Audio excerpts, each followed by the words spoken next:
Hello, Gabi. My name's Joseph. I'll be working with you today as your counselor. So let's get started with why you're here today. What's brought you in? So I've noticed that I've had an issue with procrastinating heavily with things, and I procrastinate and then I won't follow through with doing it. So it's not only that I procrastinating, but then I just don't even do it at all. I could see that being a pretty big problem.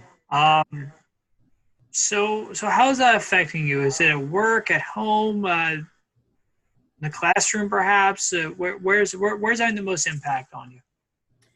Honestly, everywhere. At work, I will put off cases to work just because they look so lengthy, and I'll put them off, and I keep putting them off, and I'll do easier ones, and then um, I'll do so much other little things to where it'll build up, and then I don't even have time to do the thing I was supposed to do in the first place. So at work, it's just the fact that I procrastinate makes me stress out even more because then it's just like thinking about, oh my gosh, I have to eventually do this. And then I stress myself out, and then I don't allow myself to have too much time to do it. And then I either have errors or something. So generally speaking, at work, it definitely affects it because I like won't want to handle something that's just because it looks overwhelming, and then at home, that's like cleaning. It's little things, but it turns into big things. Like right now, I should be packing to move out of my apartment into a new one, and I'm putting it off, and I know that it's going to come the day of, and I'm going to have to shove an entire apartment into a Mazda 3. So that's going to be difficult, but what I could do is little by little take some stuff, but I like know my solution, but then I won't do it, and then that's pretty much my life anyways, it's just at home and work. So school wise, I'm a little more disciplined only because there's deadlines that I know I can't not meet, and if I do, it's going to hurt me. So school wise, I'm okay. I could be better at it because it can be like the day something's due and then I'll do it, when really I could start it on the weekend and work piece by piece. But it's just it's always been an issue procrastinating since I was little. So it's nothing new, fortunately, unfortunately. So so you currently live in an apartment now. Is this your own apartment by yourself, right, or with family with a significant other, perhaps? But at, means at some point you brought moving. At some point you did find success with actually moving in. So you were able to actually handle it. I guess fairly well, unless you packed all in the back of the Mazda 2. Now you're on the 3. Uh, Yeah, that's a possibility, I guess, as well. But I'm gonna go on a limb here and say you probably found some sort of a solution, right?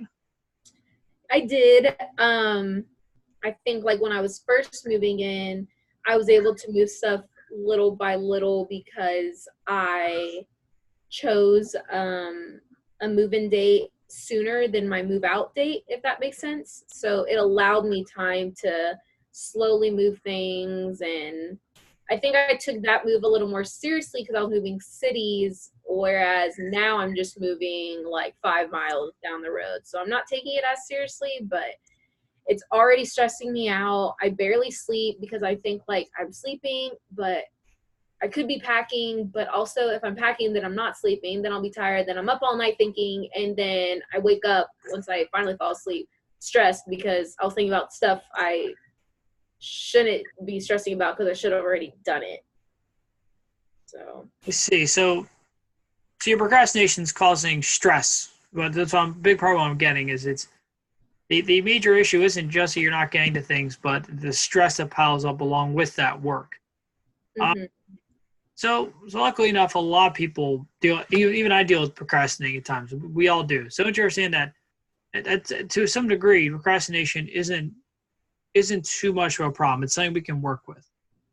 It's something that we said procrastination sometimes is a little healthy too, because it gives you time to think, right? It gives you more time. You do the opposite of procrastinating, you just jump right in. Sometimes that can actually make things worse for the long run. Hmm.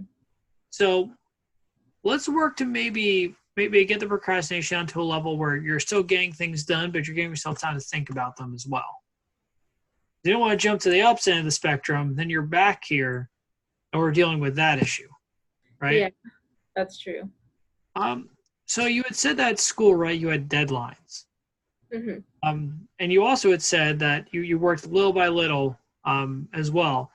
So for a plan of action, I'm thinking let's combine those two, right? Okay. So when you get home, an option to do, right? Make some boxes up, right? Just empty boxes and set them out, right? Then what I want you to do is I want you to put a sticky note with a date on each one, Okay. right? So let's say I'm not sure about how far you're away from moving, but let's say, for example, let's say it's a month from now, for example. So every week you do a section of boxes, right? So Hmm. I would get you ready to go. That way, then when you get to that, like last week, you're packing stuff that's you use, like you're like linen and stuff like that. Your sheets, pillowcases, all that kind of stuff. Extra clothing, more direct stuff. That way you have a it kind of it'll build up. It won't all come at you at once. You're using those deadlines, and you also can track your progress too. Because progress can be a really good motivator. So let's use that as a motivator, right? So get some boxes, label them with some dates, and let's get cracking. You try the same thing at work, right? Right? Maybe obviously not with boxes, right? Unless you put your cases in boxes, that'd be interesting to see, right? You fill up an office or cubicle with a bunch of cardboard boxes. Your supervisor might start asking some questions, right? Yeah, So probably. so maybe right. So maybe get like a I'm not sure if your my case file mine come in like manila folders. Get one of those, right, and put a big old sticky note on it and round that sticky note a date. Yeah, I love sticky notes. They're super helpful. I use them a lot at work. I don't know why I've never used them at home. They're So, great. Yeah. them, good old friend. But um no, that sounds like a really good idea to do the sticky notes because I am like intrinsically motivated. So the fact that I'm seeing my own progress, like if I literally see stuff stacking and stuff getting, I guess, more condensed and I'm consolidating, that'll probably motivate me to keep going, get it over with, and just and then eventually start with the unpacking. But that's not my issue so much as the actual packing. The unpacking's fun. The packing, not fun. Of course, but you can't get to the fun part unless you go and pack it, right? You gotta Yeah. you can kind of give it yourself almost as like a reward, down the road somewhere. If you're moving with someone, right? You can also do make kind of like a reward thing. Have them hide something in one of the have them pack something in one of those like boxes for you, something kind of like a surprise, right? Yeah. So when you open that box up, you're rewarded, right? You didn't just not just so you got through the move, right? You got through it on time, didn't incur any financial hits because you took too much time to move. But also you open the box up and wow, look at that, there's something going in. I didn't even you didn't even pack. Someone else did for you. So kind of reward yourself, right? No, that sounds like a good idea. I like that. All right, so we got an action plan, right? We're gonna go Yeah. set these boxes to measure our progress, put dates on them so you know when they've got to get done. Hmm. Um, is there are you moving with anyone? Is anyone else helping you with the process? My roommate, she's my best friend, so she's also in my same boat. We actually both procrastinate, so we're not each other's motivators, but we know that we have big objects to where we can't do it the day of. We know that we do need to actually plan, such as like the washer and dryer, the couch. Definitely isn't going to take either of our cars. It's I don't know. We may need to get a U-Haul. I'm not sure. That's obviously like our last resort that we would want just because it's extra money and we didn't use one to get here, so I feel like if we used one to leave here it'd kind of be like a little frustrating, I guess. But she's definitely, we're moving at the same pace, haven't touched anything. But we know we have to, well, we need to set a date together to do it. It's just, I think like the thought of it all is like so overwhelming that we just keep putting it off so we don't like see it. But I will definitely mention to her we could do it in baby steps. Maybe start with things we aren't, I guess, using or wearing right now, coming into winter. So maybe put our summer stuff away. So could do That's a that. good idea. Also, now another thing you can do is if you'd like to bring your roommate in, that is also okay too. Um, having you both involved, it might make the moving process a little bit easier. Another thing we can do is we also explore money efficient options too to help you guys with your moving process. I know you said U-Haul would be a little expensive. Uh, if you guys also what we do is maybe reach out for some support from friends or family, right? Reach out. You never know until you ask, right? Yeah. Not sure how particularly close you are with your family or your friends, but someone with a pickup truck that might be a good step, right, to add into your moving process, right? So you're not throwing everything in the back of the Mazda 3, and all of a sudden you pull out the shocks and now you need a Mazda 4, Yeah. right? We really only need one truck, honestly. I mean, we got here without a truck, so I feel like we just want a truck to make things easier. So the only thing now that we didn't have before is the washer and dryer. So that's the only thing that concerns me. But I think it'd be doable if we just had a friend with a truck, and I'm sure we do. We just haven't even considered asking someone else for help. All right, so let's add that into our action plan, right? Okay. So we have, right, when you get home, right, get those boxes out, right? Get Boxes. some sticky notes, make some lines, right? Like label them, and then start working with things you don't need to things that you do need. Mm-hmm. Hold yourself to those deadlines as well. That's going to be the hardest part, right? Yeah. Because I mean, even at work, right, you have deadlines to meet, right? So maybe set those deadlines before you really need them, right? Before that deadline hits, set a deadline before that. Okay. Give yourself time in case something unexpected happens, right? Yeah, like a cushion. It's a work. Mm-hmm. And so if you want to do something like that for the cases, right? For your caseload at work, right?